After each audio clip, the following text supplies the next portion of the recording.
오늘 저는 십자가를 통한 세 가지 자유에 대해서 말씀을 드리겠습니다. 이번 주간은 우리가 고난주일로 지키고 또 다음 주일은 부활주일로 우리가 하나님께 영광 올립니다. 자, 예수님께서 십자가를 지시고 고난을 당하셨습니다. 피 흘리시고 십자가에 죽으시고 그리고 3일 만에 부활하셨습니다. 예수님의 십자가는 우리에게 어떤 자유를 주는가? 첫째는 과거의 모든 죄로부터 우리에게 참 자유를 줍니다. 여러분, 성경에 보니까 모든 사람이 죄를 범하였음에 하나님의 영광에 이르지 못하더니 이렇게 했습니다. 자, 아담 이후로 모든 인생들은 다 죄 가운데 태어났다가 죄 짓고 살다가 나중에 죄와 더불어서 이렇게 죽고 나중에 영원한 심판을 받게 되어 있습니다. 성경의 위대한 왕이었던 다윗 왕은 말합니다. 어떤 사람이 인생에서 가장 행복한 사람인가? 돈이 많은 사람이 행복한 사람이 아니다. 높은 권좌에 앉는 왕의 자리에 앉은 사람이 반드시 행복한 것이 아니다. 오래 사는 사람이 행복한 것이 아니다. 오직 죄와 허물과 죄의 그러한 가리움을 받는 사람, 그러니까 속죄함 받은 사람이 가장 행복한 사람이다. 이렇게 말씀하고 있습니다. 여러분, 세상에서도 죄를 지면은 다 심판받고 법의 심판받고 감옥에 갑니다. 감옥에 가게 되면은 자유가 없습니다. 감옥은 딱 갇혀진 공간 속에서 지내야 됩니다. 세상에 나오고 싶어도 나올 수가 없는 것이 감옥입니다. 죄의 감옥에 갇힙니다. 인간이 하나님을 떠나면서부터 바로 이 죄의 감옥에 갇혔어요. 그래서 이 마귀가 시키는 대로 죄 짓고, 마귀는 우리 인생을 결코 복을 주지 않습니다. 도적질하고 죽이고 멸망시키는 그러한 일을 하게 되죠.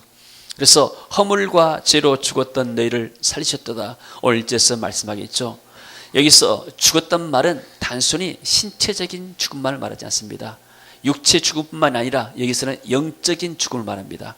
그러니까 하나님과 단절된 거예요.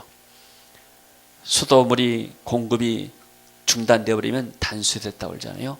전기가 이렇게 끊어져 버리면 단전됐다고 말해요. 하나님과 단절된 삶, 이게 영적으로 이렇게 죽은 삶입니다. 하나님 떠난 사람들은 다 영적으로 하나님과 교통할 수가 없으니까 바로 이렇게 귀신을 섬기고 우상을 섬기고 그런 것이죠. 그래서 3절에 보니까 너희들은 전에는 우리도 다 그 가운데서 우리 육체의 욕심을 따라 진노의 자녀였다. 그러니까 죄의 삭은 사망이고 그 후에는 심판이 있다. 한 번 죽는 것은 사람에게 정하신 것이요 그 후에는 심판이 있다고 그랬습니다. 근데 이 심판이 어떤 심판인가? 요한계시록 14장 10절에 보니까 이 영원한 지옥의 형벌이 기다린다고 그랬습니다. 하나님을 알지 못하는 사람들, 본질상 죄 가운데 태어났다가 나중에 죄의 삭으로 죽게 됩니다. 죽음 이후에 형벌이 있습니다. 그 형벌이 바로 영원한 지옥의 형벌입니다. 근데 우리가 예수를 믿고 나게 되면 이 모든 죄의 모든 값으로부터 해방됐습니다. 더 이상 우리가 심판받지 않냐고 정죄당하지 않습니다. 그래서 너희의 허물과 죄로 죽었던 너희를 살리셨도다. 여러분, 이 세상에 죄가 없는 사람이 아무도 없습니다. 저나 여러분이나 우리가 하나님 앞에 모두가 죄인들입니다. 하나님 만나기 전까지 하나님을 대적한 삶을 살았고, 이 죄란 말과 허물이란 말이 대적하다 또는 길에서 벗어난다, 그런 말이 있습니다. 하나님을 대적한 삶을 살았고 우리의 뜻대로 살았습니다. 그러니까 우리의 삶이 어떤 삶인가? 육체 욕심을 따라 우리의 육체 욕심대로 사는 삶, 성령의 인도받고 말씀의 인도받고 사는 그러한 삶이 아니고 오직 내 육체 원한대로 그러한 삶을 살았습니다. 그래서 우리가 예수를 믿는 순간에 과거의 모든 우리의 죄 문제가 십자가의 피로 말미암아서 사함받게 되고 해결된 줄 믿습니다. 이 죄 문제는 어떤 방법으로도 해결할 수가 없어요. 어떤 종교에서는 이렇게 많은 고행을 하게 되면 죄가 없어진다고 합니다. 옛날 또 어떤 종교에서는 이렇게 고행하고 무릎으로 계단을 오르고 또는 무슨 절을 많이 하고 육체를 많이 기록하게 하게 되면 죄가 없어진다 생각했습니다. 그러나 인간의 방법으로는 이 죄 문제를 해결할 수가 없습니다. 왜냐하면 모든 사람이 다 죄를 범하였기 때문에. 공자, 석가, 마호멧 이런 사람들은 다 훌륭한 사람들이고 좋은 사람들입니다. 그러나 이 사람들은 사람이지 하나님이 아니에요. 그래서 자기 죄 때문에 죄의 삭스로 사망이 온 것이고, 그리고 그 결과 하나님의 심판에 놓여 있습니다. 그러나 예수님은 하나님의 아들로서 이 땅에 오신 거예요. 그러니까 4대 성이다 하는데 이 공자 마음의 석가 이분들은 좋은 사람이지만 그러나 인간의 죄로 문제를 해결할 수가 없습니다. 그러나 죄가 없으신 예수님만이 우리의 모든 과거의 죄를 용서한 줄로 믿습니다. 그래서 우리가 그리스도 안에서 그 은혜의 풍성함을 따라 그의 피로 말미암아 구속고 죄사함을 받았다. 에베소 1장 7절에 말씀하죠. 그래서 죄와 허물로 죽은 우리를 그리스도와 함께 살리셨다. 저와 여러분은 예수 그리스도를 믿고 십자가의 피로 말미암아 우리의 모든 원죄와 자범죄가 다 용서한 받은 줄로 믿습니다. 자, 두 번째, 현재 사단의 포로에서 자유함을 가져옵니다. 2절에 보니까 같이 읽어봅니다. 그때 너희가 그 가운데서 행하여 이 세상 풍속을 쫓고 공중의 권세 잡은 자를 따랐으니 곧 지금의 불순종의 아들들 가운데 역사하는 영이라. 그때 너희는 그 가운데서 행했다. 그 말은 무슨 말이냐면 그때 너희가 하나님 알지 못할 때, 그때 너희들이 어떻게 살아왔는가, 너희들은 하나님을 대적하는 그러한 세상 체계와 삶의 방식에 살았다. 이 세상 풍속을 쫓았단 말은 세상의 풍속 뭐요? 불신앙, 하나님 믿지 않는가.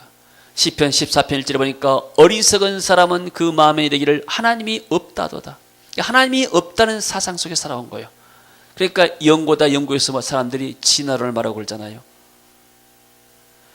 그리고 세상 사람들은 뭘 추구하는가? 물질을 추구합니다.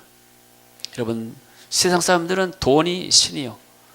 어떻게 돈이 신이 될 수 있는가? 사람들이 무엇을 가장 많이 생각하는가? 어디에 집중하는가? 사람들이 돈 버는 일에 집중하는가? 하나님을 섬기는 일에 집중하는가? 그 집중에 따라서 달라집니다. 너는 마음을 다하고 뜻을 다하고 성품을 다해서 하나님을 사랑했잖아요. 마음이란 것이 뭐냐면은 이 집중한단 말이에요. 내가 사랑하려면 집중하냐면 사랑할 수가 없어요. 그러니까 내가 하나님께 집중하느냐, 돈에 집중하느냐, 내 하루의 삶 속에서 내가 어디에다가 가장 내 신경을 많이 쓰고 집중하느냐, 그게 내가 사랑한 것이고 내가 섬기는 거예요. 세상 사람들의 사고방식이 뭐예요? 오직 돈이요. 어떻게 하면 돈을 많이 벌고 어떻게 하면 돈을 많이 굴려서 투자해서 많이 할 것인가. 이게 세상의 사고방식이고 물질을 추구하는 사람의 방식입니다. 세상 사람들은 그렇게 살 수밖에 없어요. 영적인 것을 알지 못하기 때문에. 이런 물질 추구, 현세, 지향주의, 그리고 또 자기 마음에 들지 않으면 불신앙하고 불평하고 원망하는 것, 또 다른 사람들이 잘 되면 시기하고 질투하는 마음들, 미움, 거짓, 술수, 이런 것들이 세상의 사고방식이고 세상 사람들의 이러한 패러다임입니다. 이런 세상 풍속들, 여기서 우리가 자유함 얻는 거예요. 우리는 더 이상 세상의 가치체계에 영향을 받지 않습니다. 세상에서는 오직 돈 벌어서 너만 잘 살라고 합니다. 누구를 위해서 네가 공부하느냐? 너 자신을 위해서 공부해라. 그러나 우리는 그렇게 말하지 않습니다. 너는 하나님 나라를 위해서 일해라. 너는 하나님 나라를 위해서 너는 공부하고 하나님 나라에서 돈을 벌어라. 우리는 이렇게 가르칩니다. 로마서 12장 1절의 말씀해 보니까 너희는 이 세대를 본받지 말아라. 오직 마음을 새롭게 해라. 이 마음을 새롭게 해서 하나님의 기뻐하시고 선하신 뜻이 무엇인지 분별하도록 해라. 이렇게 말씀하고 있죠. 우리의 삶의 주인이 무엇인가? 그래서 이 세상의 풍속의 가치체계에 뒤가 누가 있는가? 물질을 추구하는 만몬의 신, 이 사단의 역사가 있고 악한 영이 있습니다. 그러니까 거기에 지배를 받고 나면 우리는 오직 이 현실만 보고 오직 육신만 보고 세상만 보고 사는 것입니다. 그러나 우리가 예수를 믿고 나면은 예수님이 내 마음의 주인이 되고 내 마음의 왕이 된다면 우리는 생각이 달라집니다. 우리가 지난 주일에 오후에 어떤 목사님의 강의를 들었습니다. 그분이 이런 말씀을 했어요. 인간의 뇌는, 뇌에는 세 가지의 특징이 있다. 첫째는 주어를 모르고, 두 번째는 시제를 모르고, 세 번째는 언어의 지배를 받는다. 쉽게 말해서 이렇게 주어를 모른다는 것은 내가 저 사람을 욕하게 되면 내 뇌는 나한테 욕한 줄 알아요. 내가 저 사람을 칭찬하게 되면 당신 정말 훌륭한 사람입니다, 당신 대단한 사람이다 하게 되면 내 뇌는 나한테 말한 줄 알아요. 주어를 모르기 때문에 주어를 분별하지 못해요. 그래서 내가 다른 사람을 판단하고 심판하잖아요. 그러면 내 말로 내 자신을 심판하는 거예요. 그리고 시제를 모른다. 과거를 말하는지 미래를 말하는지 현재를 말하는지 뇌는 시제를 알지 못해요. 그러니까 어떤 나라에도 시제가 현재, 과거, 미래가 없이 하나 통일된 나라가 있어요. 보면은 나라마다 다 언어가 다르기 때문에. 근데 뇌는 시제를 몰라요. 그러니까 과거에 아팠던 기억을 계속 말하게 되면은 그 사람은 지금 현재 당하는 고통과 똑같이 느껴지는 거예요. 자기 자신이. 그러니까 과거에 어떤 사람이 나에게 섭섭하게 했던 상처를 줬던 것만 계속 이야기하게 되면 이 사람은 평생에 그 문제에 시달리게 됩니다. 그것이 바로 자기 자신을 해치는 것이죠. 그리고 언어의 지배를 받는다. 말이 씨가 되어서 그 사람 앞에 열매를 맺혀지는 거예요. 그래서 이 목사님 말씀하기를 말이 부드럽고 좋은 사람은 그 인생이 부드럽고 말이 거친 사람들은 인생이 거칠다. 이런 말씀을 했어요. 자, 근데 세상 사람들은 뭐예요? 세상 사람들은 자기 마음에 안 들면 불평하고 원망하고 막 이렇게 비판합니다. 또 세상 사람들은 자기가 잘못된 것들을 계속 되뇌이면서 이렇게 여러 가지 말을 하게 되죠. 그리고 그 말 자체도 세상주의 때문에 오직 이 현세주의입니다. 오직 돈이고 세상이고 내 자신이 중심이 됩니다. 그러나 우리가 예수를 믿고 나게 되면 이런 세상의 가치책에서 해방되는 거예요. 왜냐하면 우리의 이 말씀은 뭐냐면 말씀이 우리의 중심이 되기 때문에 내가 하나님의 말씀을 읽어요. 그러면 내 뇌는 내 자신에게 이 말씀이 다가오는 거예요. 할 수 있거든요. 무슨 말이냐? 믿는 자에게 능치 못할 일 없다. 하나님께서 나에게 할 수 있다고 말씀하신구나. 내가 내 믿음으로 받아들인 거예요. 내 자신에서 받아들인 거예요. 그러니까 우리가 와서 하나님의 말씀을 듣는 것이 얼마나 우리 인생을 창조적으로 만드는지 모릅니다. 왜냐하면 하나님은 창조의 하나님이십니다. 할렐루야. 그리고 문제가 있으면은 딴 사람들 기독교 문제가 있잖아요. 내가 기도하잖아요. 기도할 때 사람 욕하고 기도하는 사람 어디 있습니까? 기도할 때는 다 성령 인도 받아가지고 용서하고 다 좋은 말을 하게 됩니다. 기도하면 뭐예요? 내 인생이 달라지는 거예요. 하나님이 응답하시게 되면 반드시 하나님 우리 기도를 다 들으십니다. 그 말은 뭐냐면 내 말씨가 말이 씨가 되어서 반드시 열매 맺어 들어간단 말이에요. 할렐루야. 그리고 우리가 복음을 전하잖아요. 전도하면 예수 그리스도의 소망을 전합니다. 이 세상이 전부가 아닙니다. 예수님을 통해서 당신이 영원히 구원받습니다. 그리고 하나님이 당신 기도에 응답하십니다. 하나님이 당신을 지켜주십니다. 하나님이 당신을 위해서 하나님 나라를 위해서 쓰기를 원하십니다. 이 하나님의 말씀이 선포되고 증거되게 되면 그 말씀이 능력이 돼서 우리의 삶 속에 나타날 줄로 믿습니다. 사단은 도둑질하고 쥐고 멸망시키는 거예요. 그래서 이 사단에 붙잡힌 모든 생각에서 벗어납니다. 한국은 4월달 되고 식물이 되게 되면 사람들이 나무도 심지만은 보통 사람들은 시제를 모신다 많이 해요. 우리도 어렸을 때 하나님 안 믿었을 때 시제 모신다 해가지고 산에도 가봤어요. 또 동네 산에서 되게 되면은 뭐 4월달이나 10월달 되게 되면은 우리가 일부러 산에 가서 놉니다. 그러면은 이제 그 자가일초이기 때문에 그 마을에서 시제를 전체 지내요. 그러면 시제 지나면 떡도 주고 뭐 이렇게 과일도 주기 때문에 그 얻어먹으려고 우리가 어렸을 때 단적해서 나요. 또 우리도 이렇게 저쪽 어떤 이 고향 마을로 가가지고 시제 한 것도 참여도 해봤습니다. 음식을 잔뜩 싸놓고 이렇게 절하고 그리고 음식을 나눠 먹고 오거든요. 자, 근데 시제나 제사나 이것이 전부 다 세상의 풍속이요. 누가 가르쳐주지 않았어도 우리 아버지가 우리 할아버지가 했으니까 나도 따라하는 거예요. 그리고 무슨 날짜가 되게 되면 무슨 날짜를 지키고 또 뭐 이사 갈 때는 방향을 잡고 날짜를 잡잖아요. 첫째, 둘째 날은 어디가 손 있고 세 번째, 네 번째 날은 어디가 손 있고 아흐렛 날과 또 이렇게 금음 날은 이렇게 손이 없으니까 이런 날 이사해야 된다. 이런 세상의 풍속에 붙잡히는 거예요. 그러나 우리가 예수 믿는 순간에 이런 사주팔자 운명 이런 모든 것이 다 해방되어 버립니다. 할렐루야. 우리는 더 이상 세상의 가지책에서 묶이지 않아요. 근데 불신자들은 여기에 딱 갇혀 있어요. 그래서 이사해서 어떤 사람들은 못 하나도 제대로 못 받는다고 그래요. 이사 날짜도 자기 마음대로 못 가요. 왜요? 손이 딱 해가지고 마귀가 쉽게 역사한단 말이에요. 그러니까 그런 가지책에 딱 붙잡혀 버리게 되면 인생이 고달프는 거예요.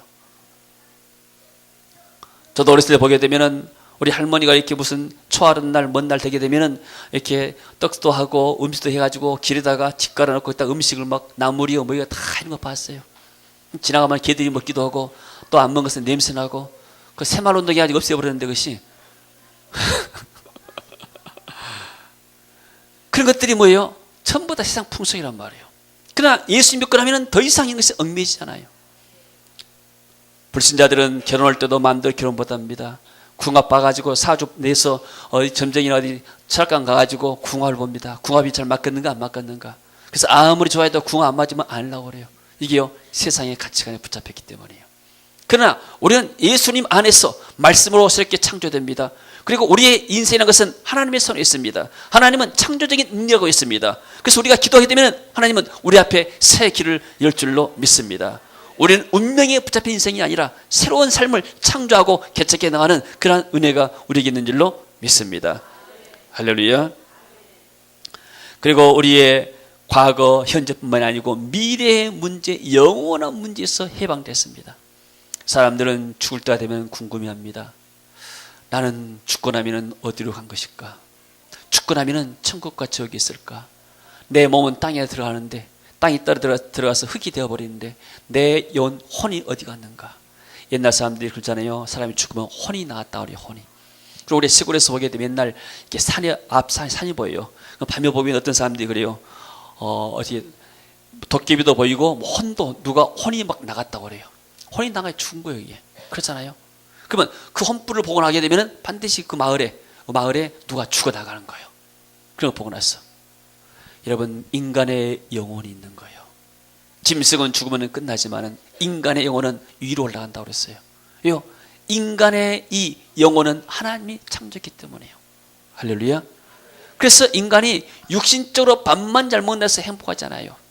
이런 개나 이런 돼지나 이런 짐승들, 동물들은 저들이 배만 부르면 행복합니다. 그러나 인간은 배가 부르서 행복하지 못해요. 죄의 문제가 걸려있으면 행복하지 못해요. 여러분 가정에서 여러분 자녀들이 말을 안 듣고 잘못된 길로 나가게 되면 얼마나 고통이 됩니까? 남편, 아내가 힘들게 하게 되면 얼마나 고통이 됩니까? 회사에서, 직장에서 어떤 사람이 를 괴롭게 하게 되면 얼마나 힘이 듭니까? 밥만 먹었다고 행복한 게 아닌가, 이런 것은. 인간의 마음이 편해야 돼요. 그래서 수고하고 무거운 짐진 자들아 다 내게로 오라. 내가 너희를 쉬게 하리라. 나는 마음이 온유하고 겸손하니 내게 와서 나의 멍에를 베고 배우라 했어요.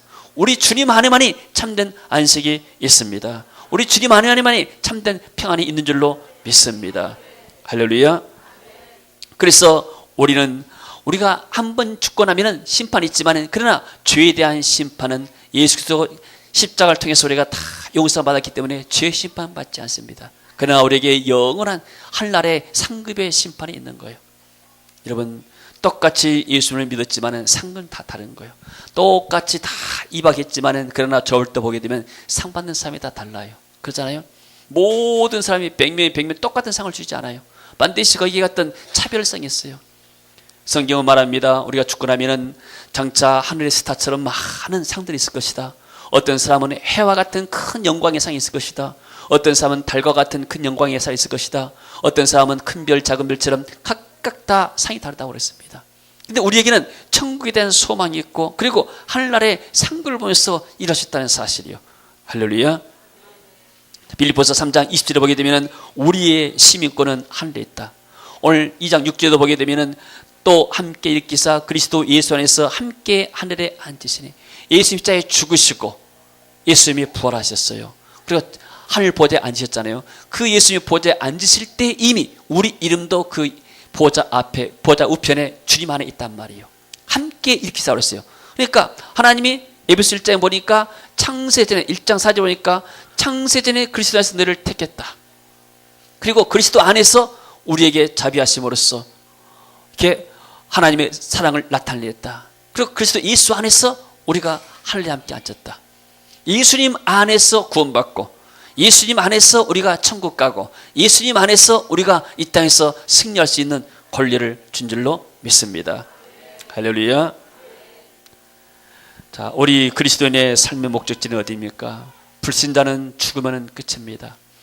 저는 어렸을 때 그 상여 나간 걸 봤어요. 상여 나가보게 되면 상여도 나가지만은 이 상여 나가기 전날 상여를 놀려요. 초경, 중경 배하고 두세 번 한 것 같은데 우리는 또 그는 날을 기다렸어요. 왜냐하면 죽을 주기 때문에. 팥죽인가 그걸 주면 얼마나 맛있는지. 화도 우리가 어렸을 때 못 먹고 살아가지고 어디 누가 이게 시집가고 장가하는 결혼식 날 또 손꼽아 기다려요. 가면 또 떡 얻어 먹으니까. 우리 그렇게 어려운 살았어요. 지금 아이들 이해가 안 될 거예요. 근데 또 죽고 나면은 꼭 그 상에 놀린 데 가서 구경하고 있다가 그 떡을 동주인 같은 거 떡을 얻어 먹어요. 죽을 얻어 먹죠. 근데 그 가서 어렸을 때 광경 유심히 봤어요. 근데 왠지 상의를 놀리게 되면 좀 으시시하고, 그 상의를 보게 되면 무서워요. 앞에가 용 같은 것이 크게 그려있는데, 옛날 사람들은 상의도 잘 만들었어요. 누가 와가지고 그림을 그리고 오래서 만드는데, 이게 이 초상이 나게 되면은 그 상의 만드는 것이 일이에요, 보니까. 근데 상의도 전문적으로 만드는 사람이 있어요. 다 재료 갖다가 해가지고 이렇게 그립니다. 근데 앞에서 큰 영이 있어요. 여러분, 영은 사단을 상징해요. 마귀에 붙잡혀서 지옥 갈 영혼들. 그리고 상에 놀리게 되면은 또 앞에서 놀리는 사람이 있어요. 전문적으로 놀리는 그런 사람이 있어요. 내가 뭐란가 가만히 들어봐. 어렸을 때 도대체 뭐라 놀리는가 봐. 인제가면 언제 오냐, 황천길 가네 어디 하면서 그것을 또 이렇게 이 동네에서 어디 그 무덤에 갈 때까지 놀리게 되면은 얼마나 구성지게 놀리는지요. 근데 사람들이 안 올 사람도 그 분위기에 막 우는 거예요. 왜요? 죽으면 끝이고. 그러니까 사람들이 목을 놓아 우는 거예요.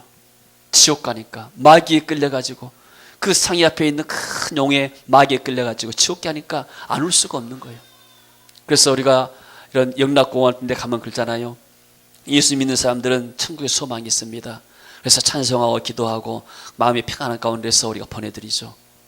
근데 불신자들은 대성통곡하고 울면서 그래요. 그게 뭐예요? 무슨 차이요? 이 세상 사람들은 이 땅이 전부다 하고 내일 일을 알 수가 없어요. 미래를 알 수가 없어요. 근데 우리에게는 이 확실한 하나님의 말씀이 있어요.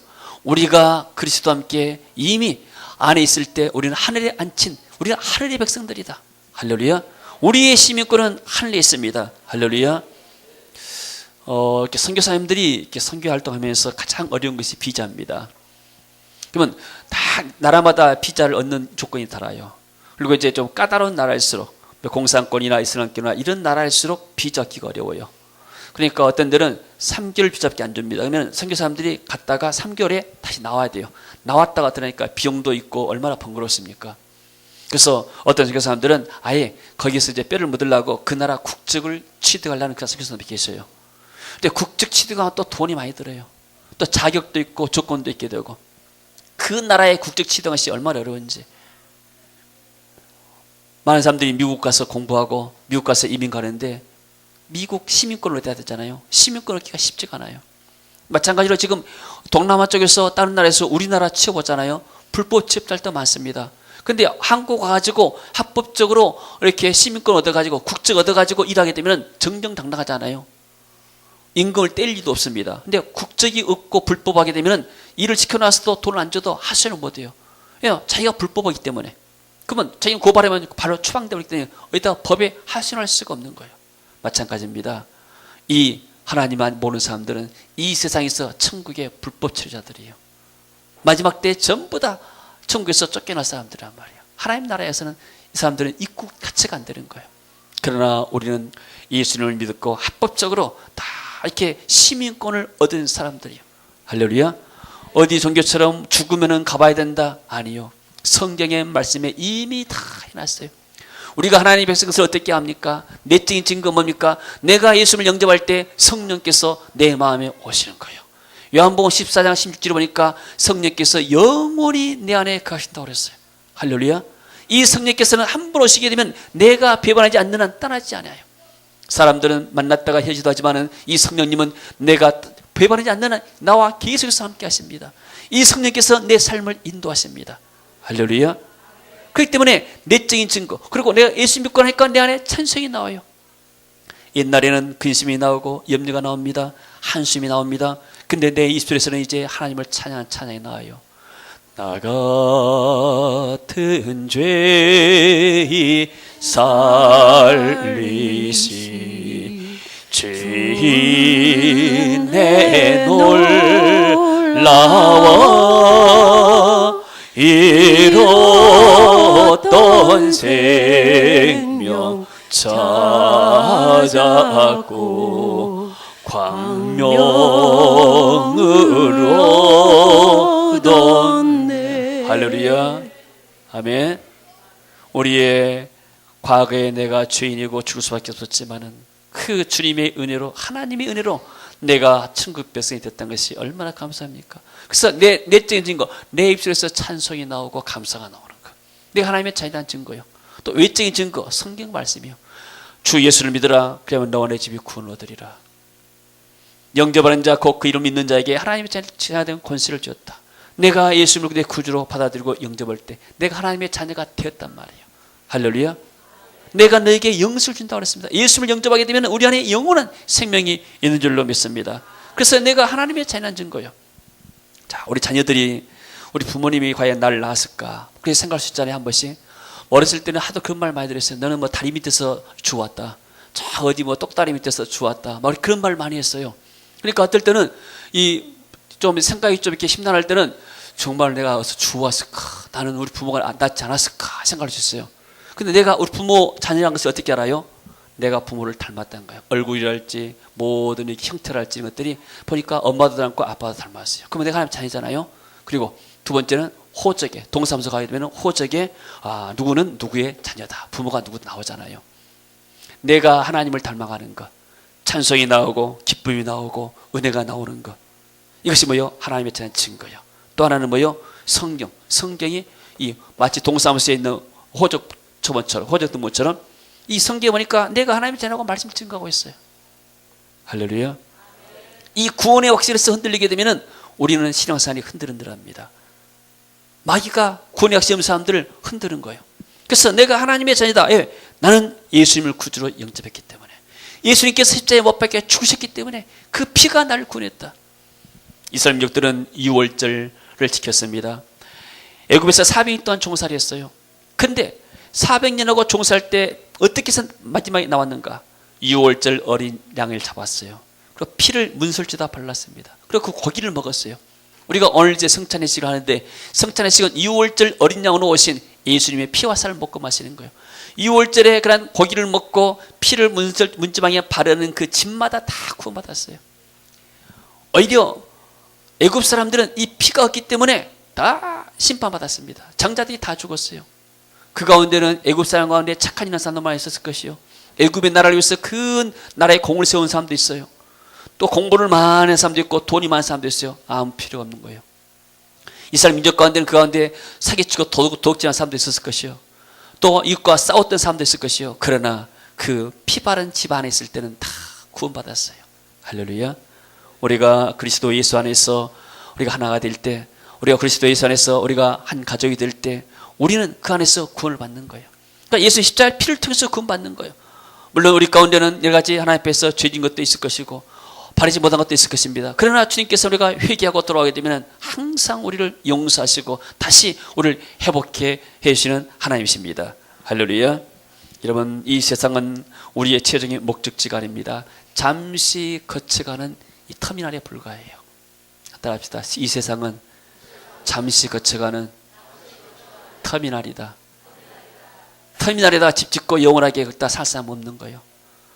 우리가 이렇게 해외여행을 많이 다니다 보게 되면은 공항 옆에다가 이게 집 짓고 그때 땅 사고 집 짓고 그럴 필요가 있겠어요? 이 한국 집 다 사라지고 한번 잠깐 들렸다 말 것인데 그럴 필요가 없는 거예요. 땅에다가 보물 쌓은 것이 아니고 우리는 하늘에다가 보물 쌓은 사람들이에요. 할렐루야. 잠깐 거기서 호텔에서 하룻밤 돌 맞추고 하룻밤 자고 나면 끝나는 거예요. 이 세상이라는 게 있단 말이에요. 이 세상에서 우리가 아무리 쌓고 쌓아도 이것은 우리가 영원히 가져가지 못하는 거예요. 장례식에 보게 되면 사람들이 죽으면 이 사이에다가 동전을 하나 이렇게 꼽아줘요. 불신자들 보니까 천국 어디 황천 가는 노잣길이다고, 노잣돈이다고. 그 돈 가지고 간다는 거예요. 여러분, 아무것도 가지 못해요. 세상 사람들이 얼마나 지릅니까? 공수래 공수고 빈손으로 왔다가 빈손으로 간다.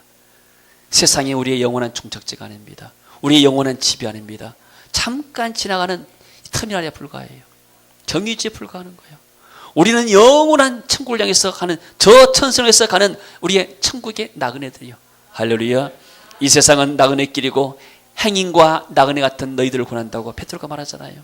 이 세상이 우리의 전부의 삶이 아니란 말이에요. 우리에게는 영원한 삶이 우리에게 준비되어 있습니다. 할렐루야. 그래서 10절에 아마 즐거웁니다. 오늘 10절에 어떻게 말합니까? 우리는 그의 만드신 바라 그리스도 예수 안에서 선한 일을 위하여 지으심을 받은 자니 이 일은 하나님이 전에 예비하사 우리로 그 가운데서 행하게 하려 하심이니라. 그러면 우리는 이 땅에서 무엇을 위해서 살 것인가? 선한 일을 위해서. 선한 일이 무엇입니까? 하나님의 일이요. 하나님이 선하신 분이란 말이에요. 이 세상에서는 선한 분이 한 분도 없어요. 오직 하나님만이 선하신 분이고 하나님의 일을 위해서 하나님이 우리 땅에서 살려두시고 이 땅에 존재하게 만드는 겁니다. 할렐루야. 하나님의 일이 무엇이요? 하나님을 예배하는 일, 하나님께 어려운 문제 기도하는 일, 하나님 나라를 세워가는 일, 교회를 세워가는 일, 영혼을 구원하는 일, 제자 삼는 일. 할렐루야. 아멘. 이 일을 위해서 하나님이 우리를 부르신단 말이에요. 이것이 우리의 나중에 상급이 돼요. 그래서 사도 바울이 말하기를 하나님이 주실 의의 멸관을 바라본다. 이제후로는 날 위하여 의의 멸관이 예비되었으므로 그날에 내게만 주실 것이 아니요 주의 나타심을 사모하는 모든 자에게 이러한 의의 멸관을 준다고 약속하고 있습니다. 할렐루야. 이 세상에서 좀 세상 사람처럼 많이 누리지 못한다고 우리가 불평할 이유가 없습니다. 오히려 어떤 면에서는 고난이 있기 때문에 우리가 하나님을 더 찾는 거예요. 하나님의 은혜가 임하는 거예요. 지금 유럽이나 미국 같은 데는 경제적으로 발전되면 하나님을 찾지 않아요. 우리나라도 점점 경제가 부흥되고 나면 하나님을 찾는 것들이 열려버지는 거예요. 우리가 어려울 때 하나님을 찾고 정말로 우리가 하나님의 은혜가 필요할 때 하나님을 찾는 것입니다. 할렐루야. 예수 그리스도를 믿는 사람들은 과거의 모든 죄에서 용서함 받았습니다. 우리의 원죄와 자범죄에서 다 용서함 받았습니다. 다시는 기억하지 마시기 바랍니다. 아멘. 너 옛날 거 이런 일 했잖아. 두고 이렇게 자녀들이나 사람들에게 하잖아요. 그게 결코 성경적이 아니에요. 항상 나쁜 기억들 이런 것들은 보혈로 씻어내시기 바랍니다. 그럼 미래를 말해야 돼요. 너는 장차 하나님 나라에서 큰 일을 쌓습니다. 네가 비록 지금은 뭐하지만은 그는 하나님이 너를 축복하실 것이다. 네 미래는 밝을 것이다. 그리고 너는 천국의 영원한 상급 쌓는 삶을 살 것이다. 할렐루야. 이게 우리의 소망이고 우리가 해야 할 메시지입니다. 할렐루야. 어떤 사람이 이 축복을 누리게 됩니까? 7절에 보니까 8절에 보니까 너희가 그 은혜를 인하여 믿음으로 말미암아 구원을 얻나니 이것이 너희에게서 난 것이 아니요 하나님의 선물이라. 하나님의 은혜 받은 사람들이 이 구원의 축복을 누립니다. 죄로부터 사단으로부터 영원한 미래의 그러한 형벌로부터 해방받고 체험 얻게 됩니다. 이 예수님의 은혜를 입은 사람. 할렐루야. 그 예수님의 십자가의 대속의 은혜를 입은 사람 그리고 그것을 믿음으로 받아들인 사람에게 이러한 역사가 일어날 줄로 믿습니다. 그래서 우리는 이 고난주를 맞이해서 어떻게 할 것인가? 하나님의 사랑에서 감사해야 돼요. 하나님 나 같은 죄를 위해서 예수님 이 땅에 보내셨군요. 하나님 정말로 이번 주에 내가 감사합니다. 내가 정말 입술로 내가 감사드리고 마음으로 감사드리고 그리고 주님 찬양하는 거예요. 그리고 예수님의 은혜에 대해서 예수님께서 십자가에서 내 죄를 위해서 대속해 주시니 얼마나 감사합니까? 주님 내가 주님 위해서 살겠습니다. 내가 과거에는 주님은 멀리 떠났지만 이제는 오직 내가 주님 안에서 살겠습니다. 이렇게 신앙에 고백하는 거예요. 그리고 지금도 나와 함께 하시는 성령님이 함께 하신 성령님의 교통하심 내주하시고 인도하시고 함께 하시는 이 성령님에 대해서 같이 교제하고 또 찬양하고 영광 돌릴 때 성삼위 하나님께서 나의 삶을 통해서 영광 받을 줄로 믿습니다. 고난주일은 십자가의 일은 마귀에게 승리한 날이요 주에서 승리를 선포한 날입니다. 할렐루야. 이 고난주일에 우리의 신앙이 더 굳건해져서 주에서 승리하고 그리고 현재 모든 세상의 관습에서 벗어나서 하나님 나라의 그런 사고체계로 들어가고 하나님 나라에서 일할 수 있는 복된 한 주간이 되어지기를 주의 이름으로 축원합니다. 하나님